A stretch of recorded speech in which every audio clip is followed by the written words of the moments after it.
কি হাসিনা আপা, কি অবস্থা? 15ই আগস্ট বাঙালির সুখ দিবস। আমরা কিন্তু সুখে আছি, বাংলাদেশের মানুষ খুব সুখে আছে। তুমি যেখানে গিয়ে আসো ওইখানকার মানুষজন সুখে আছে। ওদের আজকে স্বাধীনতা দিবস, আমাদের এটা স্বাধীনতার মাস। আমরা স্বাধীনতা পালন করছি, বিভিন্ন জায়গায় মানুষ আনন্দ উল্লাস, মিষ্টি খিচুড়ি টিচুড়ি আমরা রান্না করছি। তোমার বাপের মৃত্যুর জন্য গত বছর পর্যন্ত বাংলাদেশের তোমার চামচারা গার্মেন্টস ফ্যাক্টরি দোকানপাট মানুষের কাছ থেকে জোর জুলুম করে টাকা পয়সা তুলে তারপর 15ই আগস্ট পালন করতো। ওইভাবে করছি না, আমরা নিজেরা টাকা পয়সা দিয়েই করছি। ভিডিও যারা দেখছেন, আগামীকালকে অর্থাৎ আমার ভিডিও যখন আপনারা দেখবেন 15ই তারিখ নিউ ইয়র্ক সময় 15 তারিখ সন্ধ্যা 7টায় সবাই জ্যাকসন চলে আসবেন। খিচুড়ি খাওয়ার ব্যবস্থা করেছি আমরা, আমাদের সুখ স্বাধীনতা দিবস উপলক্ষে আমরা এটা ব্যবস্থা করেছি। গত বছর এই আগস্ট মাসে একটা প্রোগ্রাম আপলোড দিয়েছিলাম, সেই প্রোগ্রামটা আবার গত 2-3 দিন আগেও আপলোড দিয়েছে। সেখানে বলা ছিল যে 15ই আগস্ট শেখ মুজিবের এই যে এখন যেই পুতুরেরা যে এখন নাচানাচি নাচা গানা করছে, এটা শেখ হাসিনার পতনের পরে থাকবে না। এখন হিসাব মিলায় দেখো শেখ হাসিনা সত্য বলেছিলাম না মিথ্যা? আমরা তো কথা বললেই তোমার কাছে গুজব লাগবে। আর তোমার লোকজনেরা তখন বলতো সেই 75 আর এখন এক না, এখন কিছু হইলে তারপরে একদম হাড্ডি গুড্ডি নাকি কারে নাকি ভাঙিয়া ভাঙিয়া কি করবে। কই সেই লোকজন? তোমার 32 নম্বর বাসার ভেতরে আগুন লাগাই দিচ্ছে, তোমার লোকজন কোথায়? 15ই আগস্ট তোমার আব্বার আজকে মুসলমানি দিন, তোমার লোকজন কই? আসতে বলো। তোমার আব্বুরা সব কালকে রাতের থেকেই করে রেখেছিল, এই 32 নম্বর পাহারা দিয়ে রেখেছিল। তোমার বাবেদার আসতে বলো, করতে বলো। এখন খিচুড়ি খাই যাইতে বলো। পোলাপান এনে তোমরা এই এতদিন ধরে হিন্দি গান শুনছো না, পোলাপান দেখলাম ওই লুঙ্গি ডান্স হিন্দি গান শুনছে।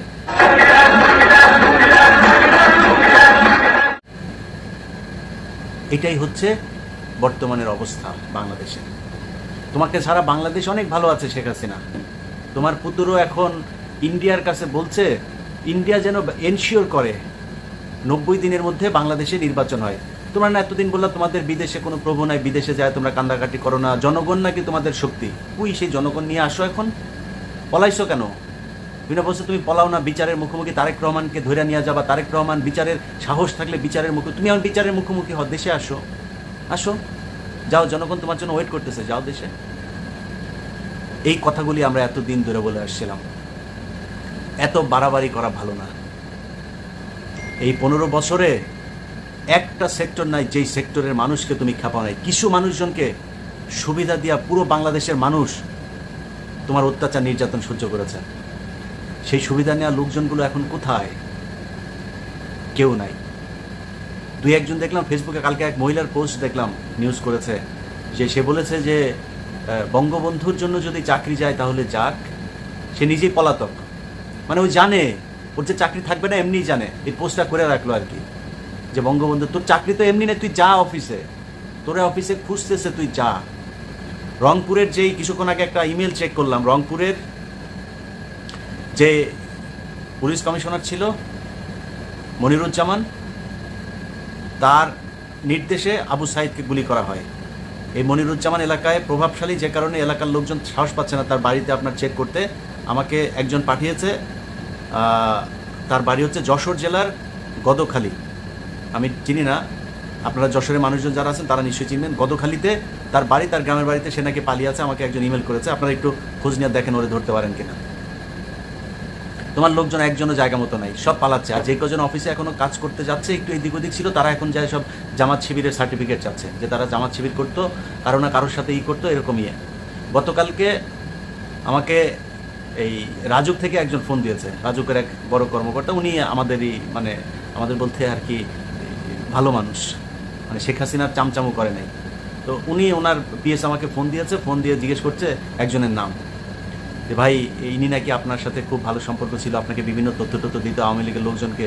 আমি চিনিই না তাকে, জীবনের নামই শুনি নাই। আমাকে এখন মানে আমার কাছ থেকে সার্টিফিকেট নিচ্ছে, বুঝছে না? এরকম বিএনপির অনেক লোকজনের কাছ থেকে এভাবে সার্টিফিকেট নিয়ে এখন বিএনপি শাস্তে চাবে, জামাত শাস্তে চাবে, আমাদের পরিচিত শাস্তে চায়, চাকরিটা বাঁচানোর চেষ্টা করবে। তোমার এইসব লোকজনের সংখ্যা এখন অনেক বেশি। তো তোমার ছেলেরে দিয়া এই যে মাতাল, শরীরের মধ্যে দেখলাম ট্যাটু লাগানো, और एक नमरूद पैदा हुआ। তোমাদের বাংলাদেশে থাকার দরকার নাই তো। তোমার ছেলে মেয়ে, তারপরে এই বোনের ছেলে মেয়ে একটাও বাংলাদেশে তাদের বিয়েও হয় না, বাংলাদেশি হয় না, একটা হয়েছিল সেটাও তাও রাজাকারের সাথে, সেটাও আবার নাকি এখন লটর পটর করে এখন কোন দিকে নাকি তোমার মেয়ের পিটায় টিটায় নাকি বার করে দিয়েছে। তো এখন তোমার মেয়েরও আরেকটা বিদেশে একটা দেখা টেখা বিয়ে টিয়ে দিয়ে দাও। তোমাদের বাংলাদেশে তোমাদের কেউ নাই তো, তুমি বাংলাদেশে আসবা কেন? তুমি বাংলাদেশে তোমার এতগুলো এমপি মন্ত্রী একটারও নিয়ে যাওয়া নাই, সবগুলো পলায় আসে, হয় ক্যান্টনমেন্টে আসে, নাইলে কোনো না কোনো বিএনপি নেতার বাসায় কিংবা কোনো ব্যবসায়ীর বাসায় কোনো না কোনো জায়গায় পলাতক অবস্থায় আছে। আবার কেউ কেউ শুনলাম হিন্দু এলাকাতে, অধ্যুষিত এলাকার ভিতরে হিন্দুদের বাড়িতে গিয়ে আশ্রয় নিয়েছে। এটা হচ্ছে তোমাদের এখন এই মুহূর্তে পরিণতি। তো তুমি শেখ হাসিনা যা করছো এই গত 15 বছরে, আমার বিশ্বাস আল্লাহর বিচার এখনো শেষ হয়নি। আল্লাহ কোরআনে বলেছেন না যে তোমাদেরকে কিছুক্ষণের জন্য তাদেরকে আমি হাসতে দিয়েছি, তারা হেসে নিক, আবারও তাদেরকে পাকড়াও করা হবে। তোমাদের এখন সেই পিরিয়ডটা চলছে, তোমাদের পাকড়াও। তোমার এখন এই কান্দাকাটি করে লাভ নাই, হেদায়েতের দিন সময় শেষ। তোমার হেদায়েত মনে হয় না হবে, আল্লাহ মাফ করুক, হেদায়েত তোমার শেষ। তোমার এখন গুনাহ যত পারো কমাও, গুনাহ কমায়, তারপরে যে শাস্তি যতটুকু কমাইতে পারো আল্লাহর কাছে চা কমায় না, যে কদিন বেঁচে আসো ওই কদিন ওইখানে বসা এই শয়তানি করে লাভ নেই। তোমার যেই বাবারা এখন দেশ চালাচ্ছে, তোমার বাবাদের শেকড় অনেক লম্বা, তো তোমার এই বাবাদের সাথে টেক্কা দিয়ে লাভ নেই। তোমার ইন্ডিয়ার বাপ আর তোমার করতে পারবে না। তোমাদের একমাত্র বাপ তো দুনিয়া ইন্ডিয়ায়।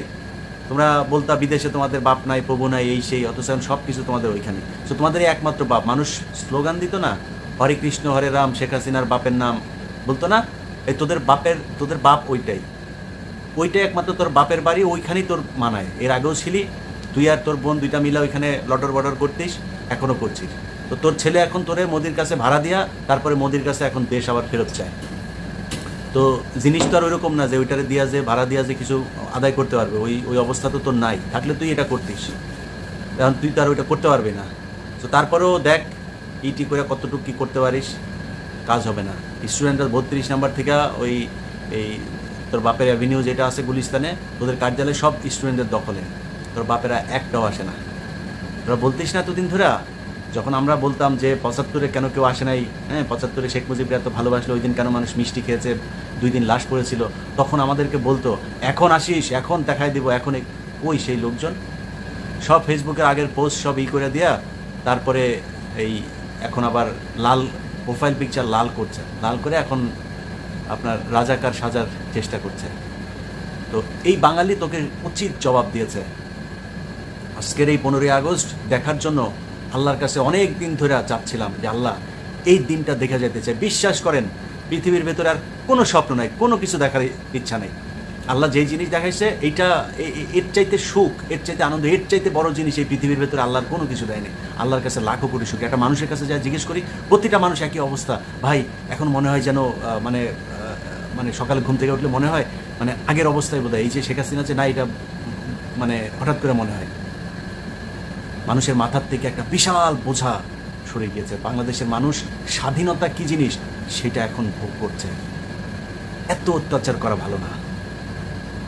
প্রতিটা জায়গায়, প্রতিটা ঘরে ঘরে তোর অত্যাচারের 15 বছরের দুঃশাসনের চিহ্ন লেগে আছে।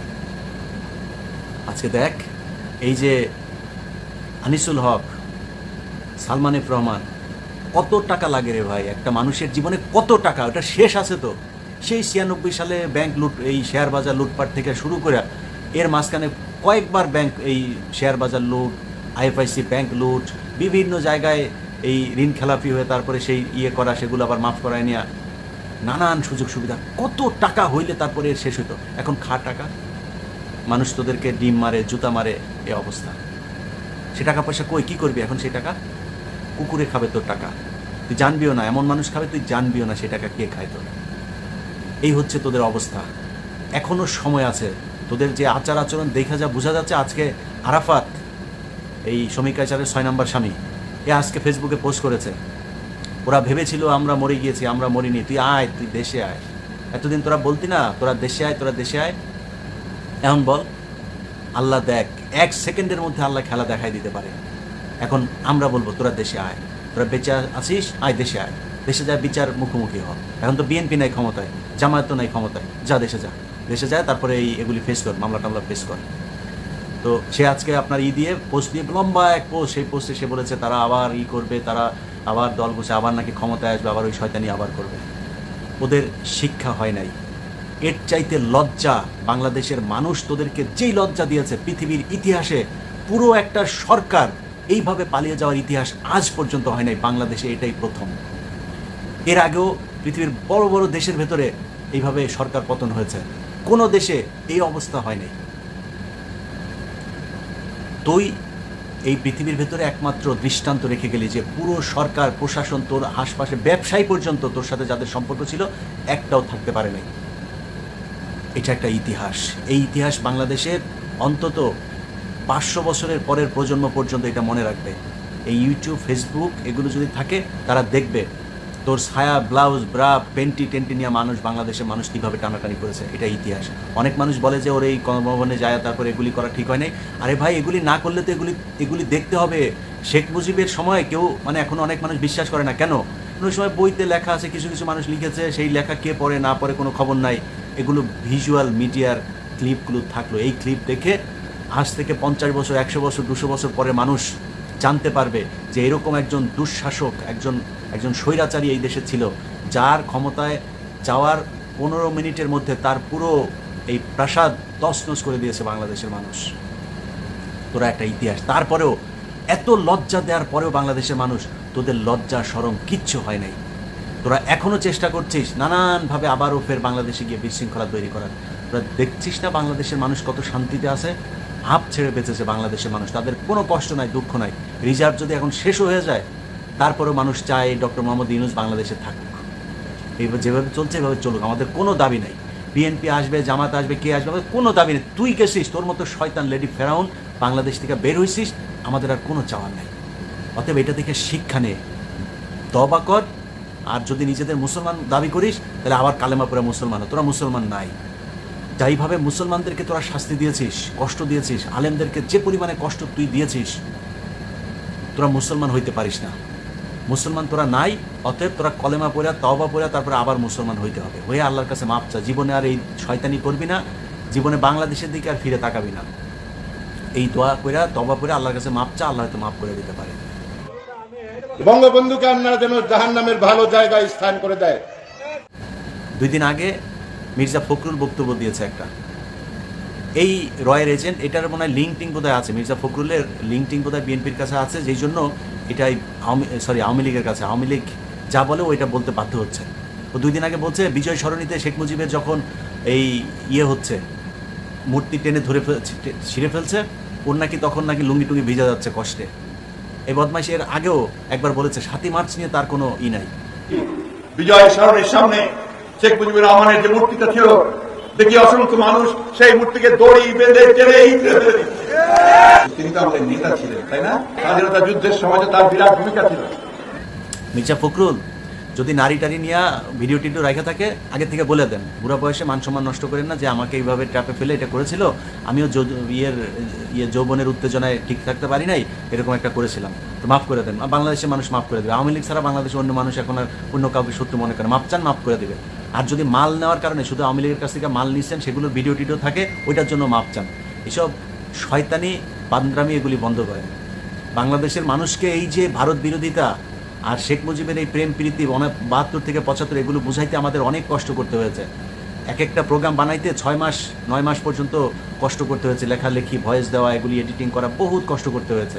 এগুলো করে এই দেশের মানুষকে বুঝিয়েছি। আপনার চাইতে আপনার মতো এরকম এই একবার এক দলে যাওয়া লোক না। আপনি তো বাম করতেন, বিএনপিতে এসে তারপরে বসেছেন। আপনার বিএনপির যিনি চেয়ারপারসন আছে না, আপনার বাপ এই আপনার চাইতে ভালো জানে। তারেক রহমান নিজে এই শেখ মুজিব সম্পর্কে ইতিহাসের পাতা ধরে ধরে কথা বলেছে, তাও আজ থেকে 4-5 বছর আগে। সো আপনি তারেক রহমানের কাছে যায় আগে পারমিশন নেবেন এই ধরনের উল্টাপাল্টা কথা বলার আগে। আমরা বলবো একটা, কারণ আপনাকে যারা ভালোবাসে না, ওই বিএনপির লোকগুলো আমাদের জন্য প্রচণ্ড ভালোবাসা তাদের, আমরাও তাদেরকে প্রচণ্ড ভালোবাসি। সো আপনার কাছ থেকে যখন একটা শুনবে, আমার কাছ থেকে যখন আরেকটা শুনবে, তারা কনফিউজ হয়ে যাবে। আর আপনি যদি মনে করেন আপনি ঠিক, আপনি আমাকে বলেন যে কোন বইতে কোন কারণে আপনি শেখ মুজিবকে জাতির জনক, জাতির পিতা, 7ই মার্চ নিয়ে কোনো বিতর্ক নাই, এখনও শেখ মুজিবের ছবি মূর্তি ভাঙলে আপনার কষ্ট লাগে, আপনি আমাকে বলবেন কোন কারণে। আর আমি আপনাকে আপনার বাপ দাদা যারা ছিল, সেই আতাউর রহমান খান, মনসুর আহমেদ, তোফায়েল আহমেদ, এরকম যারা আপনার বই লিখে গিয়েছে, তাদের বইয়ের পৃষ্ঠা ধরে ধরে আপনারা পাঠিয়ে দেবো। আপনি আমার জিজ্ঞেস করেন, সেই বইতে লেখা আছে যে আপনার এই শেখ মুজিব বাপ যার মেয়ের কাছ থেকে টাকা পয়সা নিয়ে চলতে নেই 15 বছর, আপনার এই বাপ কত জাউরা ছিল, আপনার ওই বইয়ের পৃষ্ঠা ধরে ধরে তারপরে বলে দেবো। সো মির্জা ফখরুল ইসলাম আলমগীর এইসব জাউরামি বন্ধ করেন। হ্যাঁ, টাকা পয়সা নিতেন, খাইতেন, এগুলো কিন্তু আমরা জানি জাউরামি। আর একবার আপনার মুখ থেকে যদি 15ই আগস্ট, শেখ মুজিবের 7ই মার্চ, শেখ মুজিব এগুলি সম্পর্কে ভালোবাসার কথা শুনি না, আপনার রেকর্ড কিন্তু আমার কাছে আছে। আপনার দলের এমপি খালেদা জিয়াকে এই জামিন করানোর কথা বলে, খালেদা জিয়ার হসপিটালের বিল দেওয়ার কথা বলে টাকা নিছেন, রেকর্ড আছে আমার কাছে, চালাই দেবো কিন্তু। একদম সাবধান, কারণ এই শেখ মুজিব আর ভারত, এই ব্যাপারে বাংলাদেশের মানুষকে স্বচ্ছ ধারণা দিতে হবে। এইটা নিয়ে ওরা বহুত রাজনীতি করেছে, এই দেশে এই মিথ্যা রাজনীতি আর করতে দেওয়া হবে না। ভারত আমাদের শত্রু। শেখ মুজিব 72 থেকে 75 এই দেশের মানুষকে গণহত্যা করেছে, না খাইয়ে মেরেছে, একদল শাসন করেছে, রক্ষী বাহিনী, লাল বাহিনী, নীল বাহিনী, এগুলো করে করে মানুষের ঘর থেকে রাতের বেলা মেয়ে মানুষকে টেনে হেসে নিয়ে তারপরে ধর্ষণ করতো। এই কাজ করেছে, এইটা শেখ মুজিব। আপনি শেখ মুজিবকে নিয়ে বিতর্ক নাই, 7ই মার্চ নিয়ে বিতর্ক নাই, কোথা থেকে শিখছেন এগুলি? সো বাংলাদেশের প্রতিটা মানুষকে বলতে চাই, আপনারা কনফিউজড হয়েন না। এই 15ই আগস্ট আজকে যা দেখছেন এটাই তাদের প্রাপ্য। মাঝখানে যেগুলো দেখেছেন ওগুলি হচ্ছিল নাটক, ওগুলি ক্ষমতার থাকার কারণে তারা মানুষজনকে দিয়ে এগুলো তৈরি করেছে। শেখ হাসিনা নিজে বলেছে তার বাপের মৃত্যুর পরে 2 দিন লাশ পড়েছিল, কেউ যায় নাই। কেউ কোনো পদক্ষেপ নিল না, ওই লাশ পড়ে থাকলো 32 নম্বরে। অতএব শেখ হাসিনা যেটা বলেছে, আল্লাহ ওই শেখ হাসিনার বাপের এই কারণেই আল্লাহ যখন মানুষকে দিয়ে মুনাজাত করায়, মুনাজাতের মধ্যেও হুজুররা উল্টাপাল্টা কথাবার্তা বলে ফেলে। মাবুদ, জাতির জনক এবং তার পরিবারকে যারা হত্যা করেছে, আল্লাহ সকলকে তুমি জান্নাত দান করে দিও। আল্লাহ কবুল করে নিক, আমিন। আল্লাহ হাফেজ। এবং আমি মনে তার জন্য দোয়া করব, বঙ্গবন্ধুকে আল্লাহ যেন জাহান্নামের ভালো জায়গায় স্থান করে দেয়।